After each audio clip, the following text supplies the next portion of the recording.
What I thought I would do is I would start with a simple request. I'd like all of you to pause for a moment, you wretched weaklings, and take stock of your miserable existence. Now, that was the advice that St. Benedict gave his rather startled followers in the 5th century. And it was the advice that I decided to follow myself when I turned 40. Up until that moment, I had been that classic corporate warrior. I was eating too much, I was drinking too much, I was working too hard, and I was neglecting the family. And I decided that I would try and turn my life around. In particular, I decided I would try to address the thorny issue of work-life balance. So I stepped back from the workforce and I spent a year at home with my wife and 4 young children. But all I learned about work-life balance from that year was that I found it quite easy to balance work and life when I didn't have any work. Not a very useful skill, especially when the money runs out. So I went back to work, and I've spent the 7 years since struggling with, studying, and writing about work-life balance. And I have 4 observations I'd like to share with you today. The first is, if society is to make any progress on this issue, we need an honest debate. But the trouble is, so many people talk so much rubbish about work-life balance. All the discussions about flexi time, or dress-down Fridays, or paternity leave, only serve to mask the core issue, which is that certain job and career choices are fundamentally incompatible with being meaningfully engaged on a day-to-day basis with a young family. Now, the first step in solving any problem is acknowledging the reality of the situation you're in. And the reality of the society that we're in is there are thousands and thousands of people out there leading lives of quiet, screaming desperation, where they work long, hard hours at jobs they hate to enable them to buy things they don't need to impress people they don't like. And it's my contention that going to work on a Friday in jeans and t-shirt isn't really getting to the nub of the issue.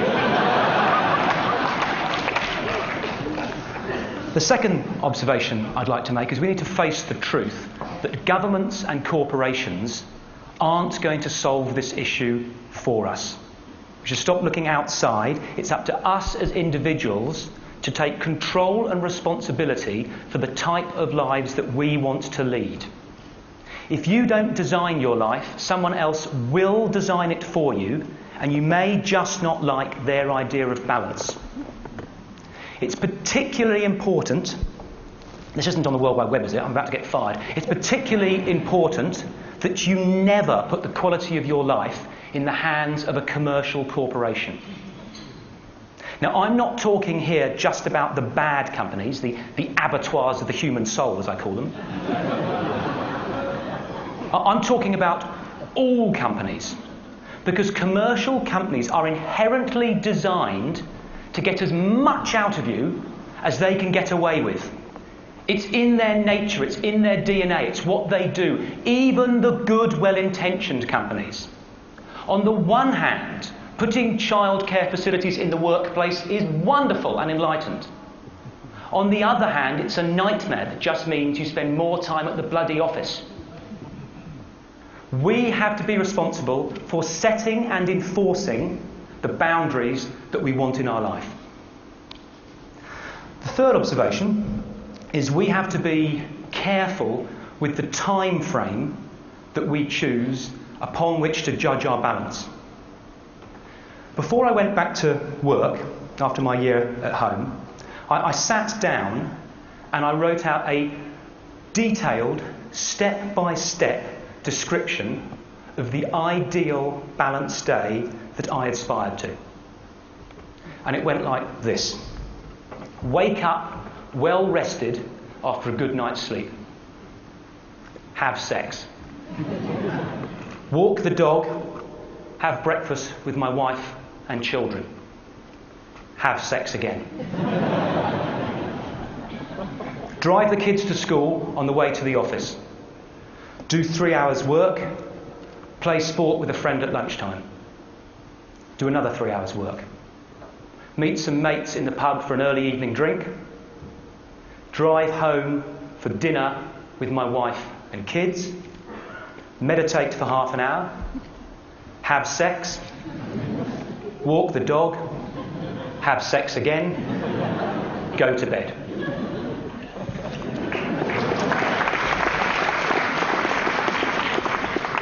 How often do you think I had that day? We need to be realistic. You can't do it all in one day. We need to elongate the time frame upon which we judge the balance in our life. But we need to elongate it without falling into the trap of the I'll have a life when I retire. When my kids have left home, when my wife has divorced me, my health is failing, I've got no mates or interests left. A day is too short, after I retire is too long. There's got to be a middle way. A fourth observation. We need to approach balance in a balanced way. A friend came to see me last year, and she doesn't mind me telling this story. A friend came to see me last year and said, Nigel, I've read your book and I realised that my life is completely out of balance. It's totally dominated by work. I work 10 hours a day, I commute 2 hours a day. All my relationships have failed. There's nothing in my life apart from my work. So I've decided to get a grip and sort it out. So I've joined a gym. Now, I don't mean to mock, but being a fit 10-hour-a-day office rat isn't more balanced, it's more fit. Lovely, though physical exercise may be, there are other parts to life. There's the intellectual side, there's the emotional side, there's the spiritual side. And to be balanced, I believe we have to attend to all of those areas, not just do 50 stomach crunches. Now, that can be daunting, because people say, bloody hell, mate, I haven't got time to get fit. You want me to go to church and call my mother? And I understand, I truly understand how that can be daunting. But an incident that happened a couple of years ago gave me a new perspective. My wife, who is somewhere in the audience today, called me up at the office and said, Nigel, you need to pick our younger son up, Harry, from school. She had to be somewhere else with the other 3 children for that evening. So I left work an hour early that afternoon and picked Harry up at the school gates.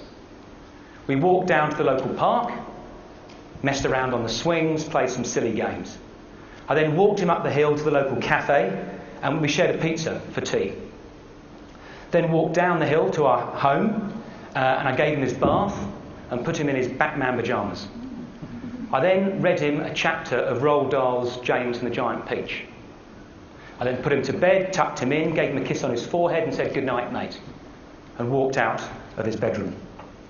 As I was walking out of his bedroom, he said, Dad, I went, yes, mate. He went, Dad, this has been the best day of my life. Ever. I hadn't done anything. Hadn't taken him to Disney World or bought him a PlayStation.